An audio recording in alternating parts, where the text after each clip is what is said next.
நம்ம 1 தீமோத்தேயு 6ஆம் அதிகாரம் 10ஆம் வசனம் முதல் 14 வசனங்கள் வரை நாம் தியானிக்க இருக்கின்றோம். நான் முதல்ல அதை படிச்சிடுறேன். பண ஆசை எல்லா தீமைக்கும் வேறாய் இருக்கிறது. சிலர் அதை இச்சித்து விசுவாசத்தை விட்டு வழுவி அநேக வேதனைகளாலே தங்களை உருவக் குத்திக் கொண்டிருக்கிறார்கள்.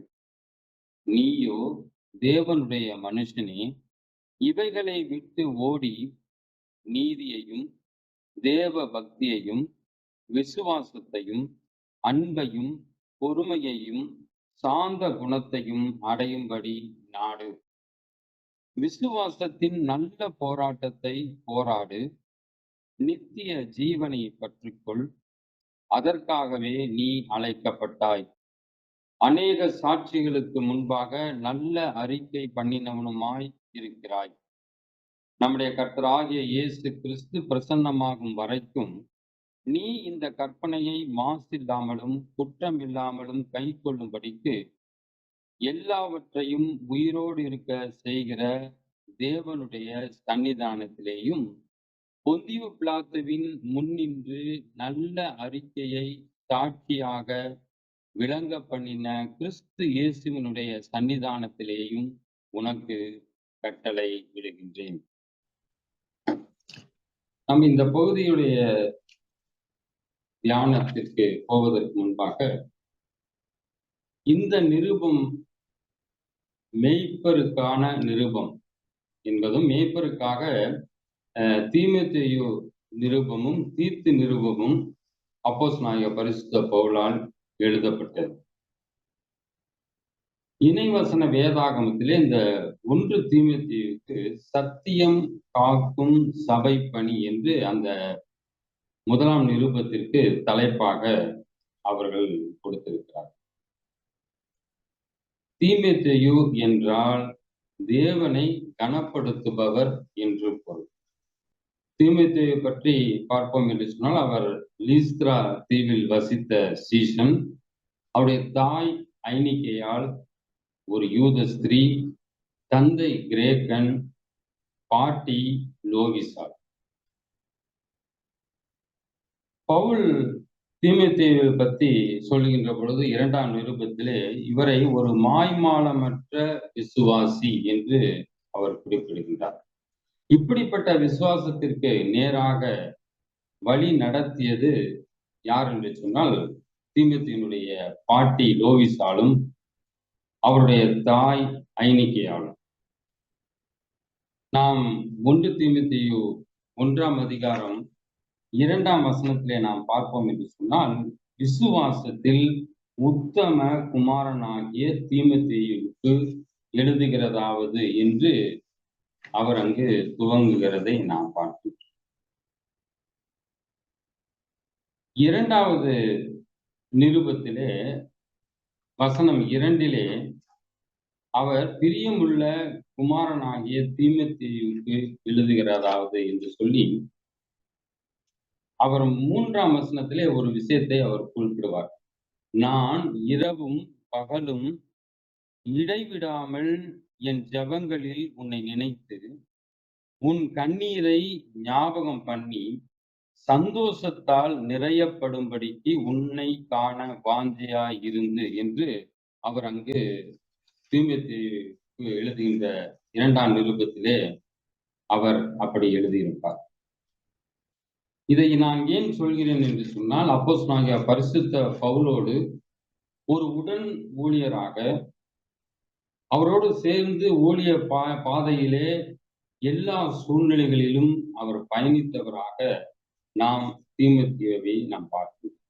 அந்த அனுபவத்தின் அடிப்படையிலே தான் அப்போஸ்தலனாகிய பரிசுத்த பவுல் இவரை மாய்மாலமற்ற விசுவாசி என்று குறிப்பிடுவதை நாம் பார்க்கிறோம். நாம் அப்போஸ்தலர் 17ஆம் அதிகாரம் 14ஆம் வசனத்திலே நாம் பார்ப்போம் என்று சொன்னால், அங்கு பெரேயாவிலே தேவ வசனத்தை பவுல் அறிவிக்கும் பொழுது அங்கிருந்த யூதர்கள் கலகம் செய்கிறார்கள். எனவே அவரை சமுத்திர வழியாக அத்தனை பட்டணத்திற்கு அனுப்புகிறார்கள்.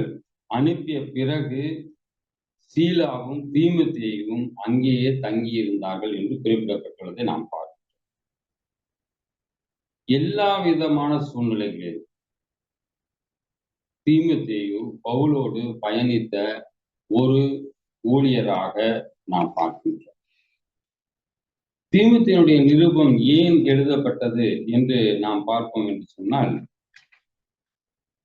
3வது வசனம், 1வது அதிகாரம் 3ஆம் வசனத்திலே, வேற்றுமையான உபதேசங்களை போதியாதபடிக்கும் விசுவாசத்தினால் விளங்கும் தெய்வீக பக்தி விருத்திக்கு ஏதுவாயிராமல் தர்க்கங்களுக்கு ஏதுவாயிருக்கிற கட்டுக்கதைகளையும் முடிவில்லாத வம்ச வரலாறுகளையும் கவனியாதபடிக்கும் நீ சிலருக்கு கட்டளையிடும் பொருட்டாக என்று அங்கு பவுல் தீமோத்தேயுவுக்கு எழுதியிருப்பதை நாம் பார்க்கின்றோம்.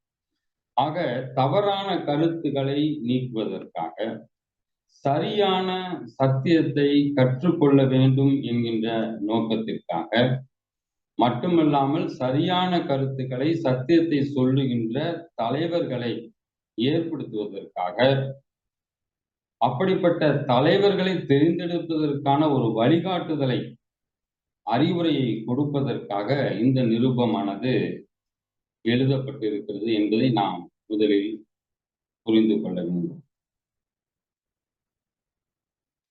நாம் பல கடிதங்களை நம்முடைய வாழ்க்கையிலே எழுதியிருப்போம்.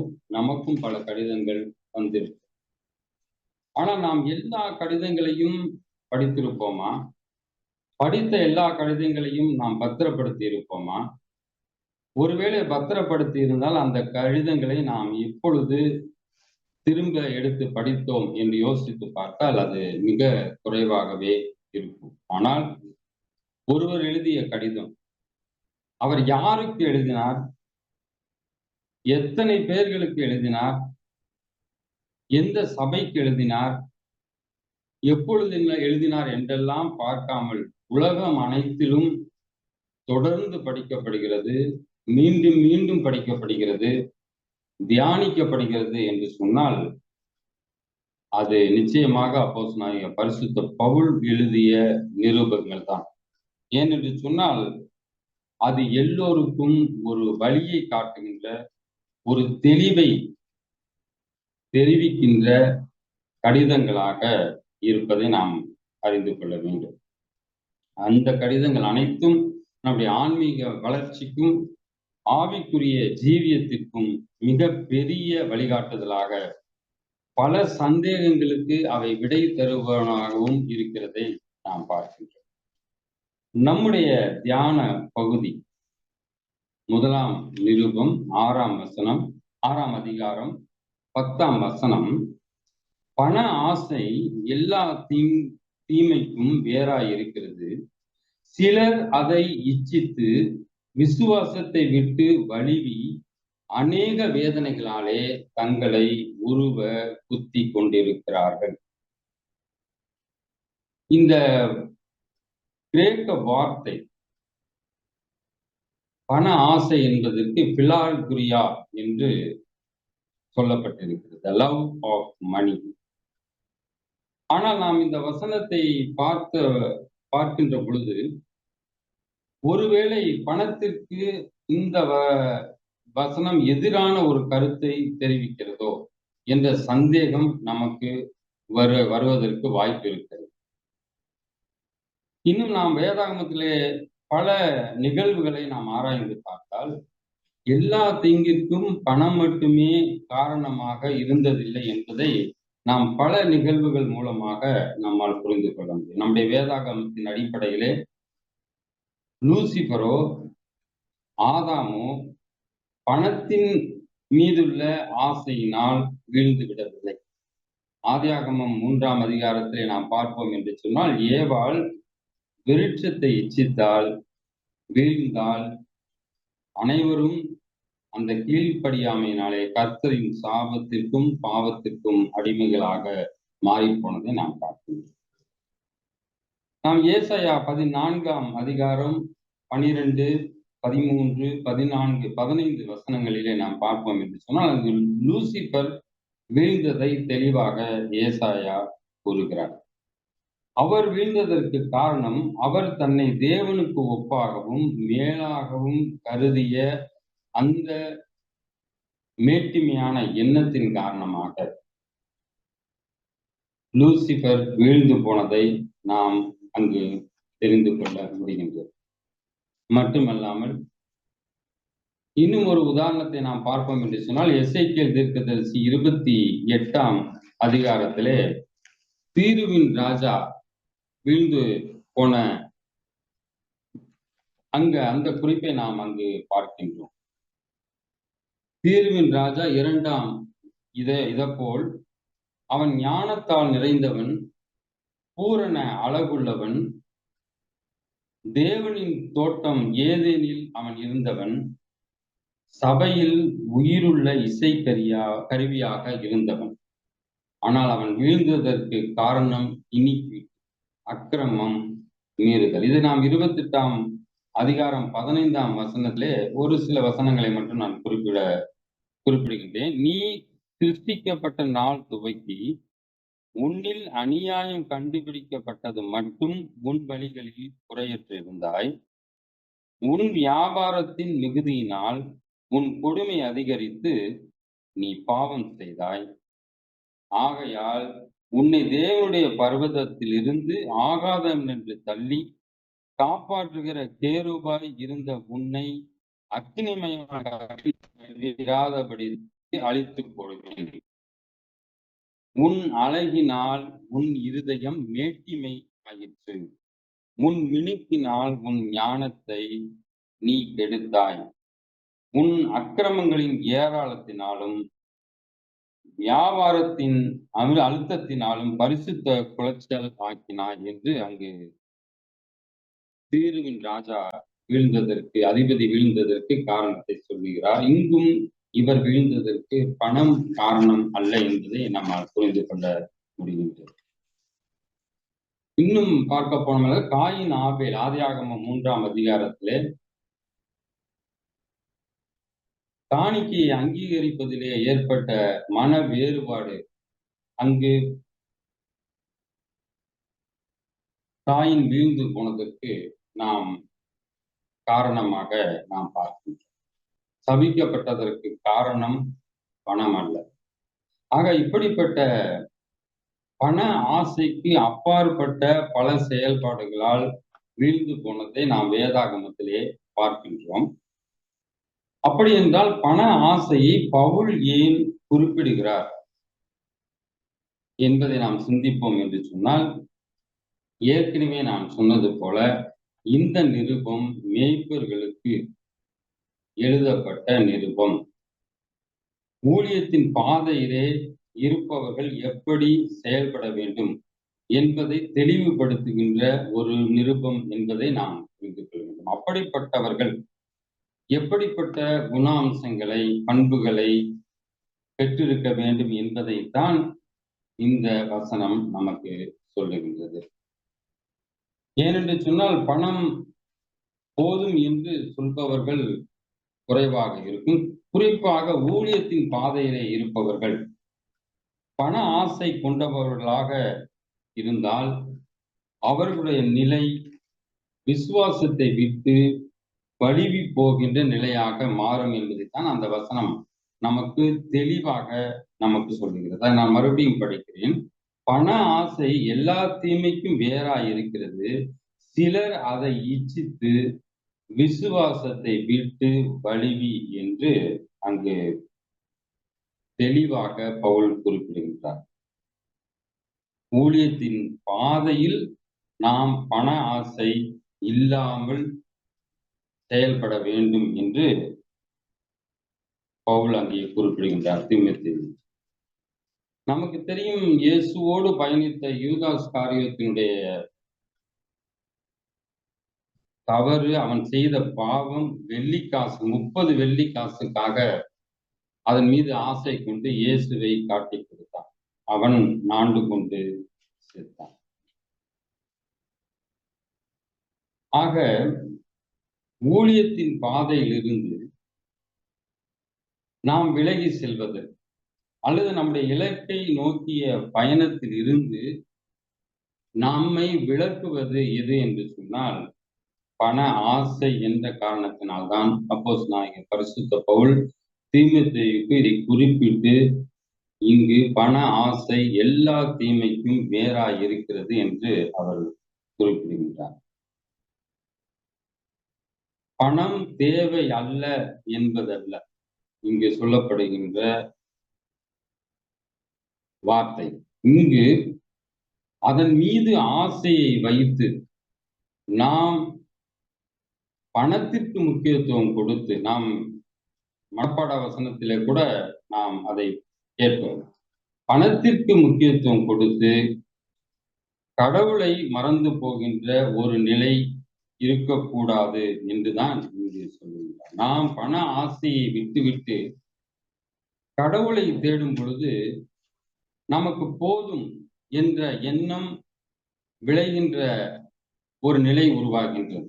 ஆனால் பணத்தை தேடுகின்ற பொழுது நாம் இலக்கை விட்டு விலகுகிறவர்களாக நாம் இருக்கின்றோம் என்பதை நாம் பார்க்க முடியும், புரிந்து கொள்ள முடியும். இதைத்தான் லூக்கா 12ஆம் அதிகாரம் 13ஆம் வசனத்திலே ஐஸ்வர்யம் உள்ள நிலம் அங்கே விளைச்சல் அதிகமாக விளைகிறது.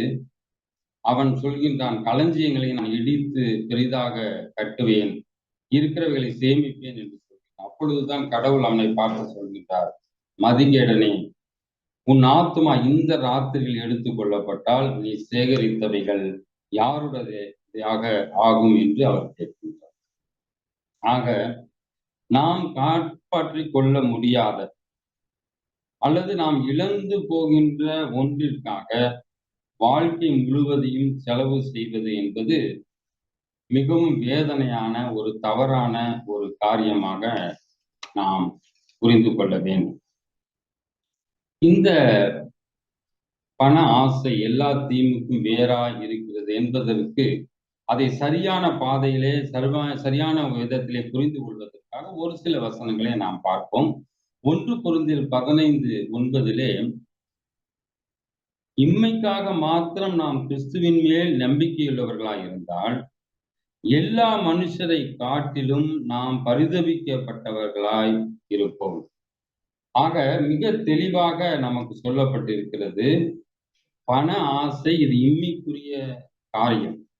நாம் மறுமைக்குரிய காரியங்களின் மீது நாட்டம் கொண்டவர்களாக நாம் இருக்க வேண்டும்.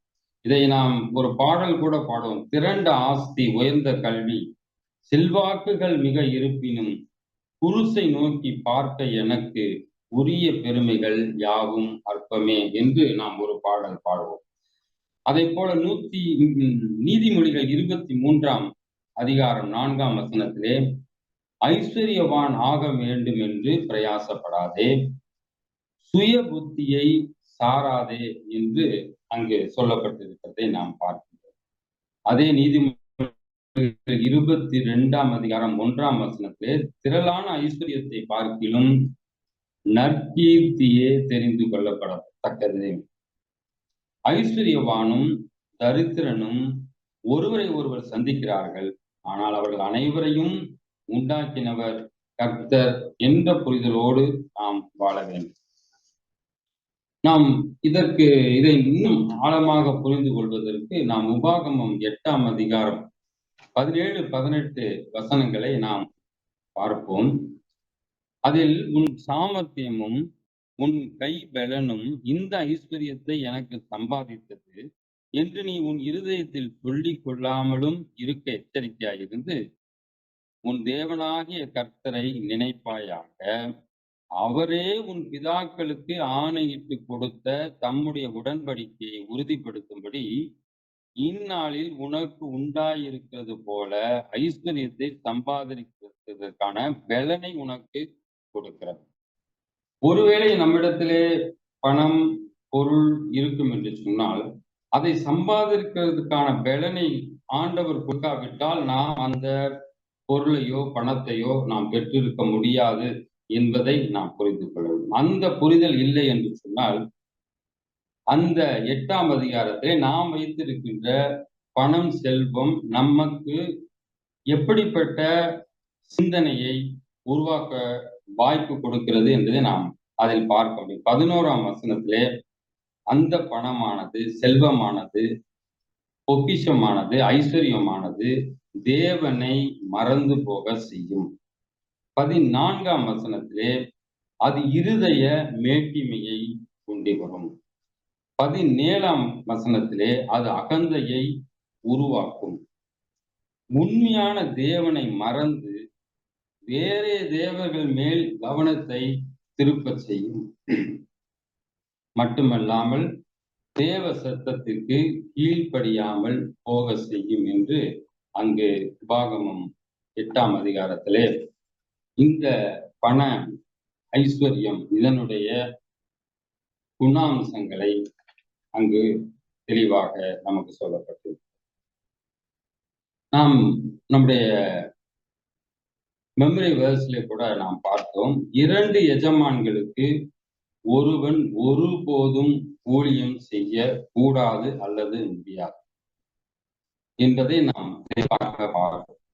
தேவனுக்கும் உலக பொருளுக்கும் ஊழியம் செய்ய உங்களாலே கூடாது என்று இயேசு மிக தெளிவாக அங்கு சொல்வதை நாம் பார்க்கின்றோம். இன்னும் நாம் சாதாரணமாக பேசுகின்ற பொழுது கூட இதை அடிக்கடி பிரசங்கத்திலே சொல்வார்கள்.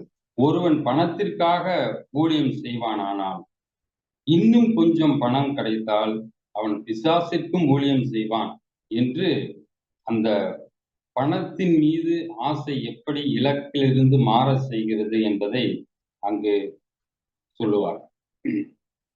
இந்த வசனம் நமக்கு முன்பாக சில கேள்விகளை வைக்கின்றது.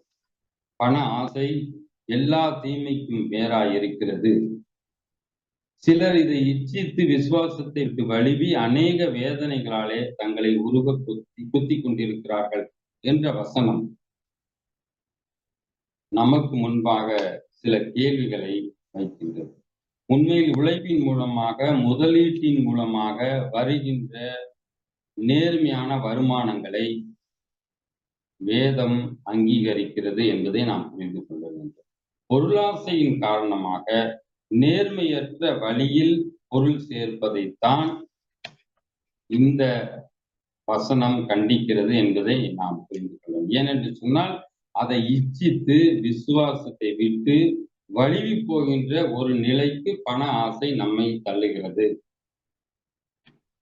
இதை அப்போஸ்தலனாகிய பரிசுத்த பவுல் போதகனாகின்ற தீமோத்தேயுவுக்கு ஒரு எச்சரிப்பாக இதை எழுதுகின்றார். இதை எழுதுவதற்கு முன்பாகவே பல விஷயங்களை அவர் அந்த அதிகாரத்திலே குறிப்பிடுகின்றார். 5ஆம் வசனத்திலே நாம் பார்ப்போம் என்று சொன்னால், கெட்ட சிந்தை உள்ளவர்களும் சத்தியம் இல்லாதவர்களும் தேவ பக்தியை ஆதாய தொழில் என்று எண்ணுகிறவர்களுமாய் இருக்கிற மனுஷர்களால் உண்டாகும் மாறுபாடான தர்க்கங்களும் பிறக்கும். ஆக தேவ பக்தி இதை ஒரு ஆதாய தொழிலாக செய்கின்ற நிலை அங்கு உருவாகி இருப்பதை நாம் பார்க்கிறோம்.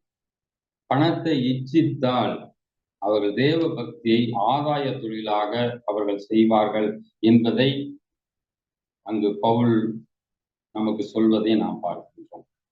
ஊழிய பணி, நற்செய்தி பணி அது ஆதாய தொழில் இல்லை. அதனால்தான் தொடர்ந்து அடுத்த வசனத்திலேயே அவர் சொல்லுவார், போதும் என்கின்ற மனதுடனே கூடிய தேவ பக்தியே மிகுந்த ஆதாயம்.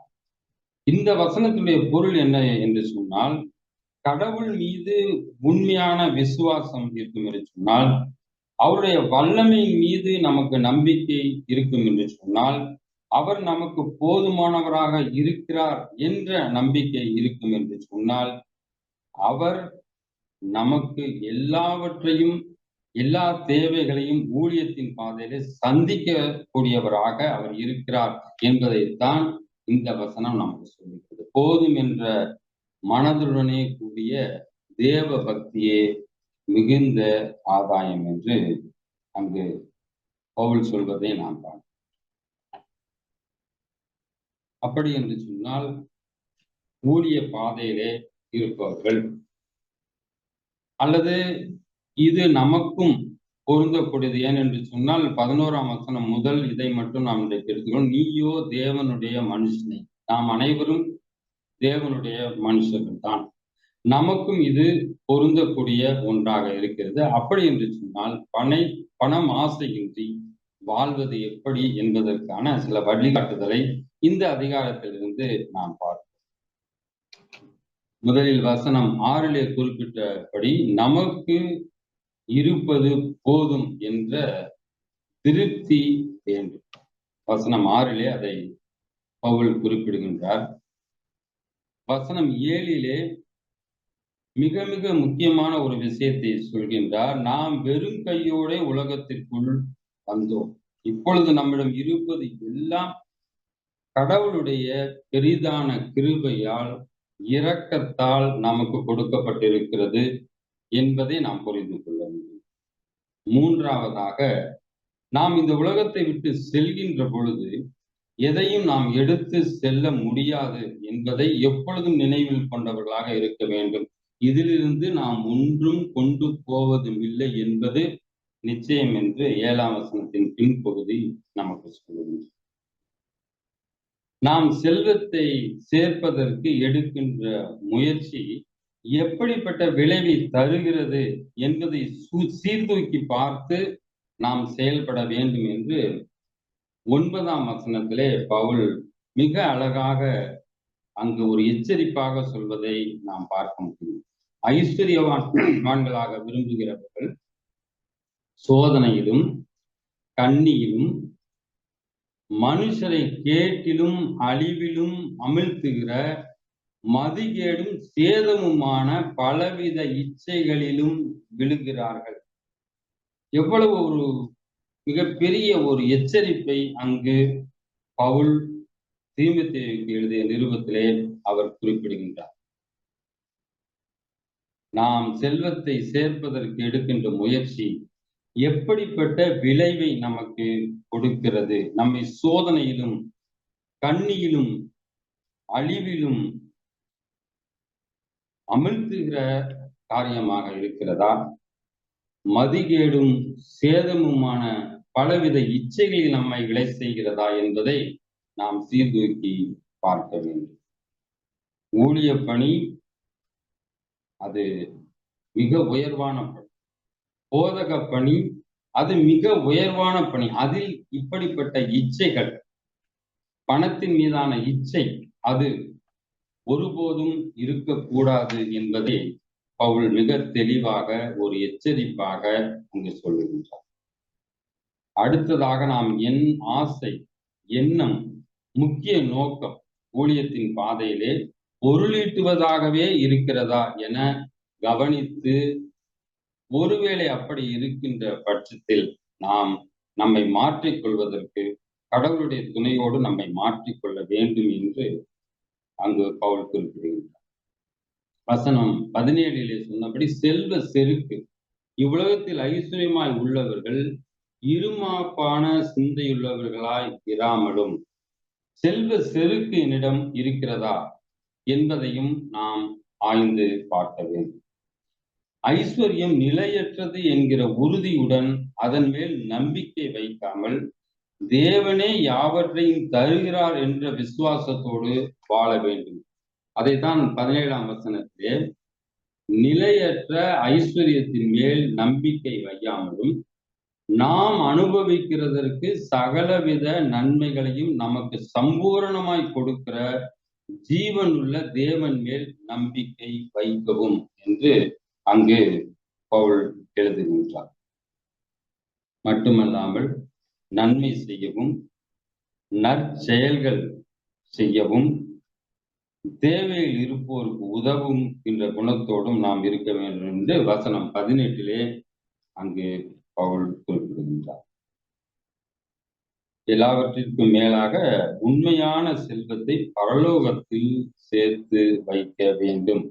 நம்முடைய மெய்யான நோக்கம் அது நித்திய ஜீவன். அதை நாம் பற்றி கொள்ள வேண்டும். உலகத்திலே ஐஸ்வர்யத்தை சேமித்து வைக்க கூடாது. என்பதை பவுல் மிக அழகாக சொல்கின்றார். அந்த வசனத்திலே நாம் பார்க்கின்ற பொழுது, பண ஆசை எல்லா தீமைக்கும் வேறாய் இருக்கிறது. சிலர் அதை இச்சித்து விசுவாசத்தை விட்டு வழுவி அநேக வேதனைகளாலே தங்களை உருவ குத்திக் கொண்டிருக்கிறார்கள் என்று அங்கு சொல்லுகின்றார்.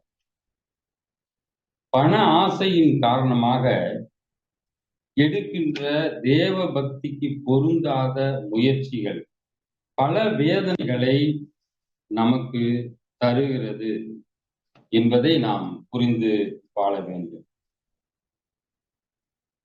ஏனென்று சொன்னால், இந்த ஆசையோடு ஊழியத்திற்கு நீங்கள் புறப்பட்டு செல்ல வேண்டியது இல்லை என்பதை அவர் மத்தேயு 10ஆம் அதிகாரம் வசனம் 7, 8 தம்முடைய சீசர்களை தேவனுடைய ராஜ்யத்தை குறித்து பிரசங்கிக்கவும் பிணியாளிகளை சொஸ்தமாக்கவும் அனுப்பின பொழுது அவர் சொல்லுகின்றது, தேவையான அளவு பணத்தை எடுத்து செல்லுங்கள் என்று அவர் சொல்லவில்லை.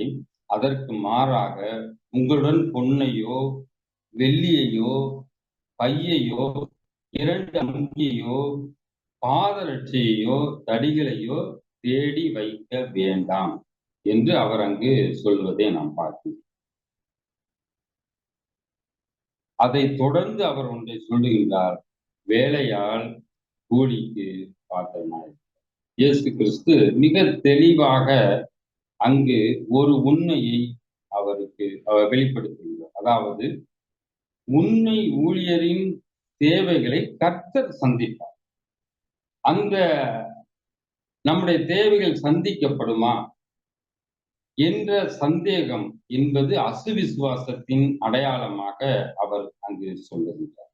விசுவாசத்தோட ஊழியத்தை செய்கின்ற பொழுது, விசுவாசத்தோட நம்முடைய வாழ்க்கையை ஊழியத்தின் வாழ்க்கையை நடத்துகின்ற பொழுது, கடவுள் நமக்கு வேண்டியதை சரியான காலகட்டத்திலே அவர் தந்து நம்மை வழிநடத்துவார் என்பது இயேசு கிறிஸ்து சொல்லுகின்ற உத்தரவாதமான ஒரு செய்தியாகும்.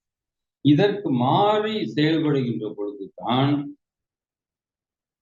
அநேக வேதனைகளாலே தங்களை உருவ குத்தி கொண்டிருக்கிறார்கள் என்ற நிலைக்கு செல்வதை நாம் பார்க்கின்றோம். தங்களை தாங்களே குத்தி கொண்டு காயப்படுத்திக் கொள்வது என்பது ஒரு சராசரி மனிதனுடைய செயல்பாடா என்று நாம் சிந்திப்போம் என்று சொன்னால் நிச்சயமாக அது இல்லை. ஆக பண ஆசை உள்ள ஒரு ஊழியரின் செயல்பாடு இப்படி 100% இருக்கவே கூடாது என்பதை தீமோத்தேயு வலியுறுத்தி சொல்வதை நாம் அங்கு பார்க்கிறோம்.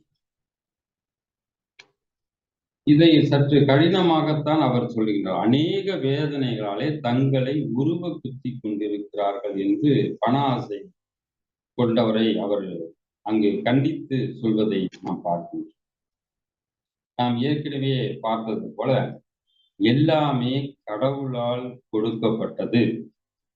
நாம் சம்பாதிக்கிறதுக்கான பலனை கொடுத்தவர் கர்த்தர் என்ற வார்த்தை ஊழியத்தின் பாதையில இருக்கிற அனைவருக்கும் அது பொருந்துகின்ற ஒன்று.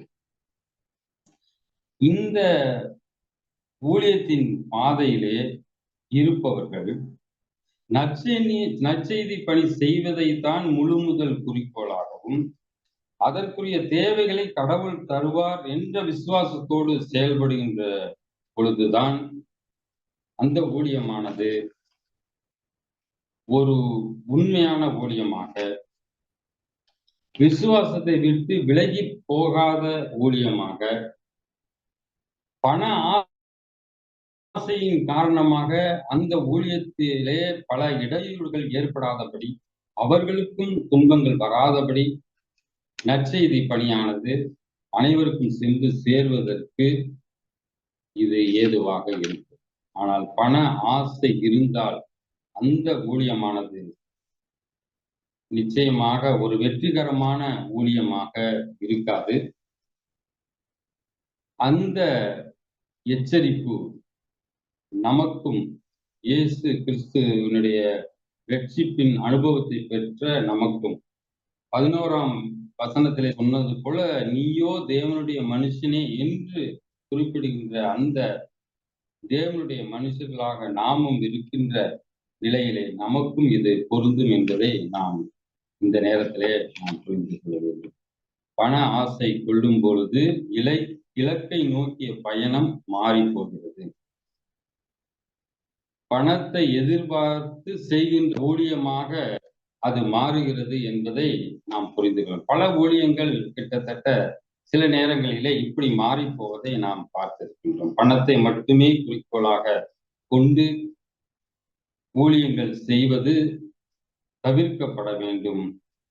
ஊழியத்திற்கான தேவைகளை கடவுள் சந்திப்பார் என்ற விசுவாசத்தோடு ஊழிய பணி நடைபெற வேண்டும் என்று பவுல் அங்கு மிக தெளிவாக சொல்லுகின்றார். நாம் புரிந்து கொள்ள வேண்டியது, பணம் வேண்டாம் என்று சொல்லவில்லை. ஆனால் பணத்தின் மீதுள்ள ஆசை அதுவே தீங்குக்கு காரணம் என்று அப்போஸ்தலனாகிய பரிசுத்த பவுல் தீமோத்தேயுவுக்கு எழுதுகின்றார். ஏனென்று சொன்னால், அது நம்முடைய இலக்கை நோக்கிய பயணத்தை அது திசை மாற செய்கின்றது. ஆகவே பண ஆசை கூடாது. பிலிப்பியர் 3:14 கிறிஸ்து இயேசுவுக்குள் தேவன் அழைத்த பரம அழைப்பின் பந்தய பொருளுக்காக இலக்கை நோக்கி தொடருகிறேன் என்று அங்கு பவுல் எழுதுகின்றார். கிறிஸ்து இயேசுவுக்குள் தேவன் அழைத்த பரம அழைப்பின் பந்தய பொருளுக்காக நான் இலக்கை நோக்கி தொடருகிறேன். இந்த தொடருதலுக்கு, இலக்கை நோக்கிய பயணத்திற்கு இறைவன் துணை நிற்கின்றார். இறைவன் இந்த பாதையிலே நமக்கு நம்முடைய தேவைகளை சந்திக்க வல்லமையுடையவராக இருக்கின்றார். அவர் சந்திப்பார் என்ற விசுவாசத்தோடு நாம் இலக்கை நோக்கிய பயணத்தை தொடர வேண்டும். பண ஆசை எல்லா தீங்குக்கும் வேறாய் இருக்கிறது. அந்த ஆசையை நாம் விட்டு, விசுவாசத்தை விட்டு வழுவி போகாமல் நம்மை காத்துக்கொள்ள கடவுள் இந்த நேரத்திலே நம்மை அழைக்கின்றார். எங்கள் அன்பு நிறைந்த பரம தந்தையை, நீர் கொடுத்த இந்த நல்ல நேரத்திற்காக நாங்கள் நன்றி செலுத்துகிறோம். நீர் எங்களை தெரிந்தெடுத்திருக்கிறீர். நீர் எந்த நோக்கத்திற்காக எங்களை நீர் தெரிந்தெடுத்திருக்கிறோ அந்த நோக்கத்தை நாங்கள் நிறைவேற்றுகிறவர்களாக, அப்படிப்பட்ட செயல்பாட்டின் மத்தியிலே சுவாமி, எங்களுடைய இலக்கை நோக்கிய பயணத்திலே நீர் எங்களுக்கு துணை நிற்கிறவராக, நீர் எங்களுடைய தேவைகளை சந்திக்கிறவராக இருப்பதற்காக நாங்கள் நன்றி செலுத்துகிறோம். பண ஆசை எல்லா தீங்குக்கும் வேறாய் இருக்கிறது என்பதை நாங்கள் உணர்ந்து, பணத்தின் மீது ஆசை கொண்டவர்களாக நாங்கள் மாறாமல் சுவாமி, உண்மை முதன்மையாக வைத்து வாழ்கின்ற வாழ்க்கையிலே நீர் அனைத்து தேவைகளையும் சந்திக்க வல்லவராக இருக்கிறீர் என்ற விசுவாசத்தோடு நாங்கள் வாழ நேரங்களுக்கு கிருபை தாரும். ஒவ்வொரு ஊழியத்திலும் உண்மை முதன்மையாக வைத்து நீர் கொடுத்த நித்திய ஜீவனை பற்றி சொல்லி, அப்படிப்பட்ட நற்செய்தி பணியை செய்வதற்கு நீர் போதுமானவராக இருக்கிறீர் என்பதை நாங்கள் உணர்ந்து செயல்பட நினைத்தார். தொடர்ந்து சுவாமி நீங்கள் வழி நடத்தும், பாதுகாத்து எல்லாவற்றையும் இயேசுவின் மூலம் ஜெபிக்கிறோம். எங்கள் ஜீவனுள்ள நல்ல தகவல்.